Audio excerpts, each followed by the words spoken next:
What is going on YouTube? This is Jam back with another video here to give you guys my thoughts on Magic Legends. But before I get into that today, all I need you to do is to subscribe. Super easy, and I appreciate the support. So Magic Legends is a free-to-play Diablo clone which has Magic the Gathering elements, and it takes place in that world. And there is a sort of deck building system wrapped around it. And what you're seeing here is some gameplay from earlier on in the game. You're going to select one of various classes. There's, you know, a mage. There's a necromancer. The class I'm playing as is like a beastmaster type, where you summon all of these pets to help you out. Anything that has a green health bar over it is my buddy. In case you're wondering why I'm not hitting things that are giant monsters following me around. And what you're basically going to do is play this game in a very Diablo-like style. You're going to click, and you have two skills, a Q skill and a W skill. For me, Q shoots this glaive out in an area in front of me, and then it returns to me. W heals me and my minions. But the real action comes in these decks, and you're seeing across the bottom of the screen these cards. When I use them, they cycle back to my deck, and then they eventually recycle back through. These are my real abilities. These are the ones that allow me to summon giant monsters or do something really heroic on the battlefield. You just saw that one attack where a bunch of archers rain down arrows in a single area. I have a boar stampede where a bunch of boars will run in a single direction and do a lot of damage to enemies. I have an ability that buffs my biggest minion at the time. Lots of different things. These are fun. However, the problem with this game is that it doesn't really do card building well, and it doesn't really do the action RPG element well. The problem with the action RPG element is there's really no gear to speak of. There's really no weapons to speak of. You're just walking around and you're clicking to attack an enemy. You're using your one of two abilities to do damage that just seemingly random numbers. And honestly, you can probably just auto attack your way through this. The problem with the card ability is that you don't get to pick which card you have next. And there are times that you are using a summon card on an enemy, or in the battlefield, when you already have that existing summon. And you'll see, like at the top here, and look what happens. You summon the second one and the first one just fades out. It's not fun. It's a waste. There's nothing I can do about it. I can't discard. I can't pick another card to rotate into the deck. I'm just stuck with that. So if this was a serious battle, and I was like, oh gosh, I really hope that I get something good, and all I'm doing is summoning an enemy that I already have to fight again, it's pretty dumb. And I think that's what really holds this game back, is that you're going to have this really dopey mechanic that's this built-in RNG on top of the just hack and slash. And you think of like a Diablo game. Torchlight's a great example too. Any of these action RPG games, but I mean Diablo is obviously the most famous. You know what your skills are, you know what they're going to be when you use them, and you know how to use them, and you build your character in a specific way such that you have your oh crap button, you have your buff button, you have your healing button, whatever it happens to be, and you learn how to use those skills best in concert to best fight an enemy.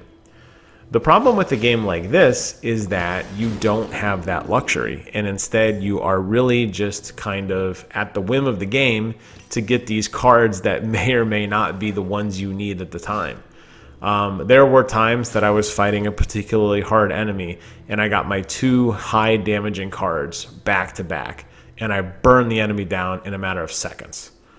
There were times later on that I fought enemies where I was stuck with really dumb buff cards or summoning the same NPC like minion over and over again, that also made the battle way longer than it needed to be.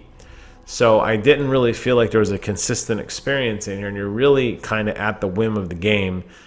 I suspect as you get more cards, you'll be able to better fix that. And they say that there is this kind of rotation system, but I just basically left-clicked everything and kept spamming 1 and 2 when it lit up, not really caring what it did. and really looking at the icons and not really being able to tell what was going to even happen other than the area of effect that my crosshair would give. Whether it was a circle, I was like, oh, clearly that's going to be the rain of arrows, or maybe the bore line. But some of the other things, I had no idea. I'm just wildly clicking, and I'm like, oh, I think my minion just got buffed or something. But it wasn't even that exciting. And I think that's what really hurts a game like this. I'm willing to forgive a lot of the graphical issues that you're seeing right now. There's a lot of hiccups in this. This was not a indicative of how I captured this footage. That wasn't a process of that. This is how it looked on my computer. It skips a lot. It lags a lot. It's got this dopey launcher that you have to install. It runs the game from within the launcher. It seems to constantly want to download and patch midstream. It seems like it's streaming a lot of content right now. It's not very optimized. I'm willing to forgive all of that. I'm willing to forgive the unpolished graphics. I'm willing to forgive the fact that the voice acting isn't that great, that the plot seems, kind of so-so, the limited customization, all that stuff. All I'm focusing on is the gameplay. And when the gameplay is not fun, it doesn't matter about anything else.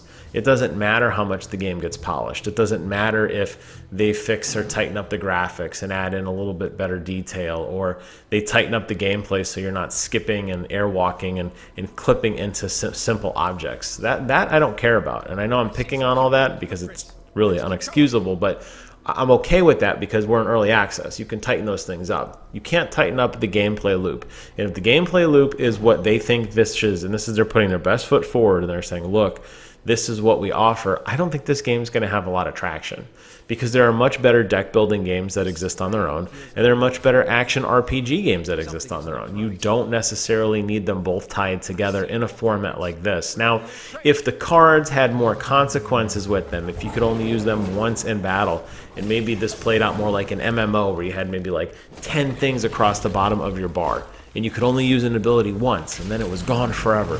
Maybe you could say, okay, there's a little bit more like, should I use this now or wait till later?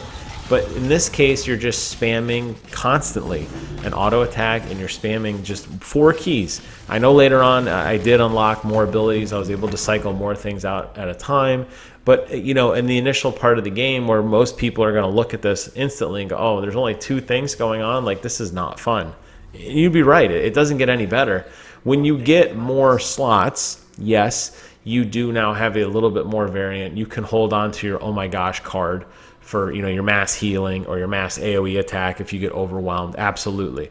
And that does make it a little bit more fun. The problem is though, because you can't really pick when you're almost limited, like I got this really cool spell I want to use, but I better not use it now. It's like the my wife and I always joke about the rejuvenation potion in Diablo. They were so hard to get, you never wanted to use it. You would die holding it because you'd rather die than use it, which was a nonsensical way to play, but almost really carries to the same thing here. You're going to get some really cool abilities, but maybe this isn't the best time to use them. There's only 3 enemies around me right now. Maybe I should hold on to my super ability until there's 5 enemies around me, and then you end up kind of wasting it. And I think that when you don't have that on-demand ability where you can't look at this and say, okay, I have 100 mana. If I use this ability now, it's cost me 60 mana, but it's a really, really cool ability, but I don't lose it. I can still continue to use it if I want. As opposed to this with this random generation of like, here's your 4 random abilities that you're going to start to play with. If you use it now, you might not get it again for a little bit of time. Limits how you're going to play this game. And I understand, I think, what they were going for here. I appreciate the marriage between the 2 systems, but it just doesn't really work for me. And I think a lot of people who are familiar with a concept like this would agree. I do love the lore of this game, and I think that's what's so frustrating. Each card looks like it's got really cool art with it. It's got a really nice explanation of what it does. It's a cool little quote at the bottom, very Magic the Gathering-esque, which is fun. But you're not going to have that time to look and really examine and utilize these cards and read the descriptions mid-game. You're just going to be spamming buttons because you don't want to die. You're going to have to hit these enemies back because while I really wasn't in much of risk early on. Later on, yes, you're going to be overwhelmed by large amounts of enemies. You're going to have to kind of start playing your deck a little bit more intelligently. But playing your deck just means pressing the buttons. You're not going to have time really to read anything. They're too samey, and I don't think that there was enough animation or there wasn't enough uniqueness put into each of these cards that really helps you look at them at a glance. I mean, I'm playing as, you know, the Beastmaster class. All my cards are green. Obviously, you can inject other cards later, so I understand the color scheme here, but when you look at the HUD, it's all just green. Layers of green. If you're the blue mage, it's just layers of blue. If you're the necromancer, it's just layers of black, so on and so forth, and it becomes very samey. So I think this is a pass for me. I think it's an interesting concept. I'd love to see this game expanded upon and really just, you know, thought out a little bit more, and I think then we might have a good game on our hands. But I feel like right now we're kind of stuck in this early access, not very polished experience, and really not a very thought out game style, that I think when more action RPG games come out, when more deck building games come out, this will quickly fall by the wayside. And that's kind of unfortunate because it's an interesting concept, but it's one that just wasn't fleshed out. So a pass for me, guys, but I hope you guys found this informative. Leave some comments below. Let me know if I'm way off base on this, if you've even heard of it.